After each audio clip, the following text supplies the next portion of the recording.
Well, good morning, lovely ladies and gentlemen. Steve and Gabriella Collins coming to you from beautiful, cloudy San Antonio, Texas, the second most powerful, passionate, and purposeful coach and speaker in the world. I hope you guys are excited as I am to begin the day anew and afresh with opportunity to write the next chapter in the book of your life with the pen of your tongue.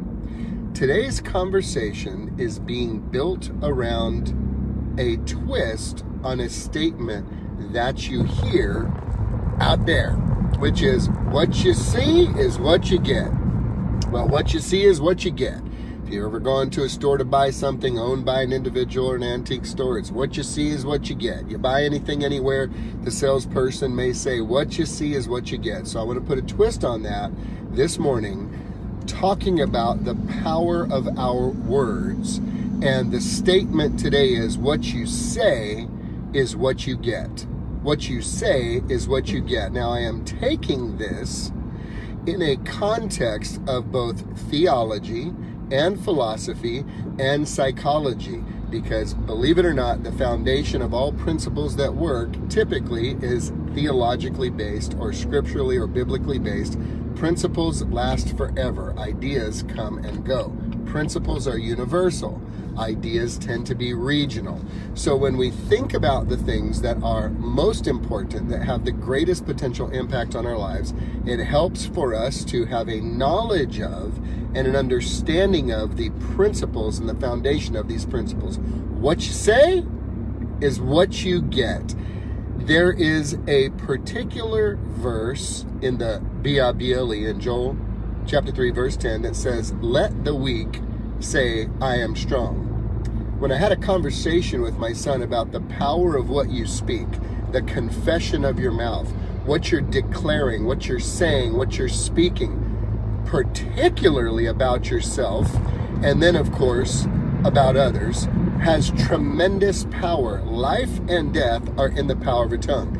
You know, there's an old stupid little song that children sing that sticks and stones may break my bones, but words will never harm me.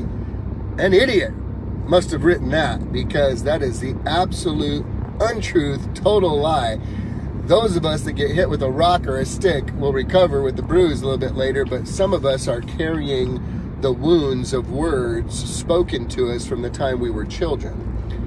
The power of life and death is in the tongue. What you say is what you get. And my son asked me, he said, well, Dad, it says, let the weak say I am strong. Why would God tell people to lie? Because, you know, if they're weak, why would they say they're strong?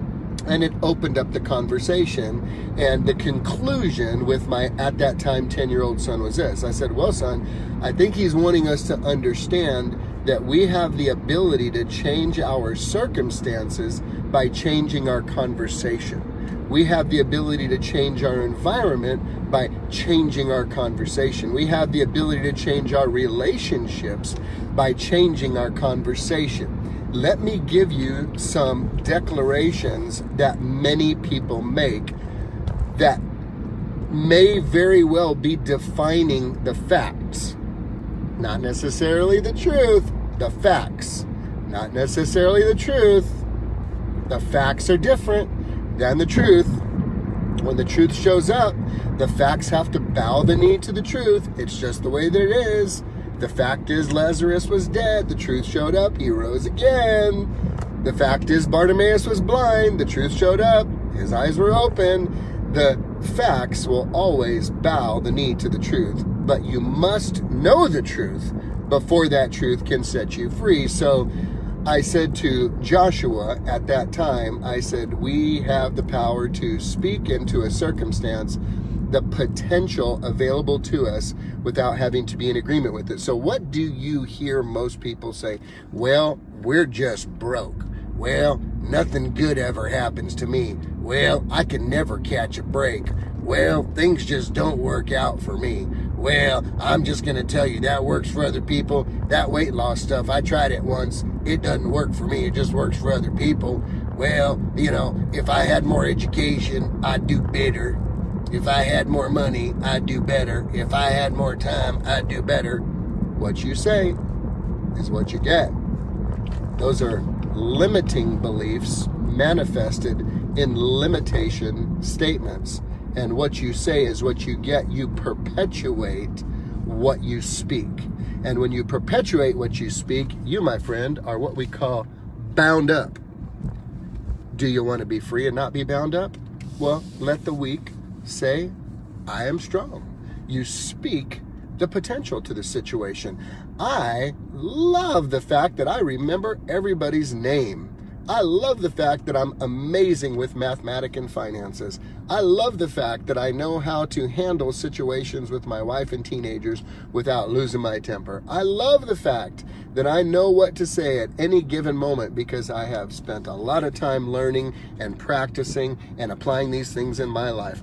I love the fact that when I'm in traffic, I get to drive a little bit slower. Well, okay, maybe that's a stretch. But what you say is what you get. Let the weak say, I am strong. Let the redeemed of the Lord say so. You got to open your mouth and begin to speak those things which are not as though they are.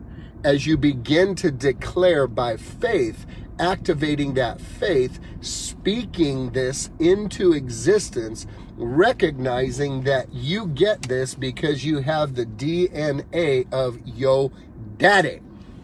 Do you remember the book of Genesis? For those of you who went to Sunday school as little children, it did not say God picked up a big dough of Play-Doh, had a massive explosion, and then slapped it all together to make it work. No, it says, in the beginning, God said, let there be light. God said, let me separate the light from the darkness. God said, spoken. There's power in the spoken word. Do you guys remember the story about Jesus? Y'all remember the story, right? The centurion. The guy wasn't even the Jewish guy. He wasn't even the religious people of that time. He wasn't even a follower of Jesus. He was just a smart centurion warrior who goes, hey, dude, you're the guy that can heal people, right? Bro, like, I worked a really long time to find a great hire. I went through Recruit Select.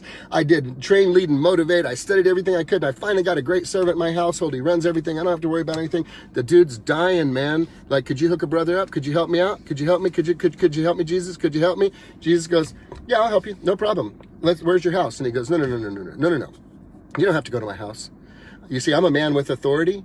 I'm under authority and I have authority. I tell one guy do this and he does it. I tell one guy do that and he does that. I know you. I seen you, man. Just say the word and my servant will be healed. Now get this. Woo! Jesus is amazing. Jesus marveled.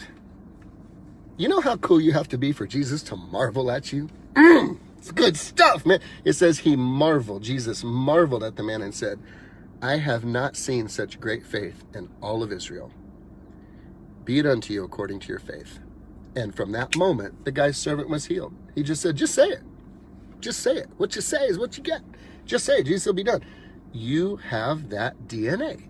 You have the ability to speak into your circumstances. You have the ability to change your circumstances by the spoken word out of your mouth. Let the weak say, I am strong. This is not a lie. This is beginning to declare your way out of a current circumstance that may not be serving what you believe is available to you. Are you having a tough time financially? Say, man, I'm blessed. I am blessed. I'm blessed financially. I have more money than I need. I'm able to use what I have to serve other people. Are you depressed? Begin to say, I am grateful and thankful that because I am alive today, I have another opportunity to choose something bigger than I have right now. Are you going through a hard time? I don't mean to ask you if you're going through a hard time in your marriage. I know for a fact, whoever you are watching, you're going through a hard time in your marriage. You know how I know? Because you're married. So if you're honest, there are two types of married people who are struggling and fighting to have a really good relationship and people who are lying about it. Or maybe they're heavily medicated or just have very low standards. I don't know. But I know that if you're going to have a great marriage, it's because you've got to put work into it. You have a tough marriage? Speak it. Speak it. Tell your spouse, I love you. I love our relationship. I love that it's growing. I love that things are getting better every single day between you and I. We're letting go of those record of wrongs and we're starting to focus on the things that we really appreciate each other, man. I love that our marriage is great. Have teenagers you're struggling with? Say, man, I am so thankful that I have a good relationship with my teenagers and that it's getting better day after day after day. And one day, I know they're going to look back and go, man, even though my mom and daddy were whack, they really, really loved me. I love it. What you say is what you get. What you say is what you get. You see, because when you speak your current circumstance, you bind yourself to that current circumstance. When you speak the reality of possibility, you begin to activate creative forces beyond your ability to comprehend the possibilities that are available to you by faith. How would you like to live today? You have a choice. The power of life and death are in your tongue. I pray today you make a decision to speak what you believe is available to you, trusting that that DNA comes from your daddy, who wired you with the power to decree and declare what is available to you and to yours. Have a great day, guys.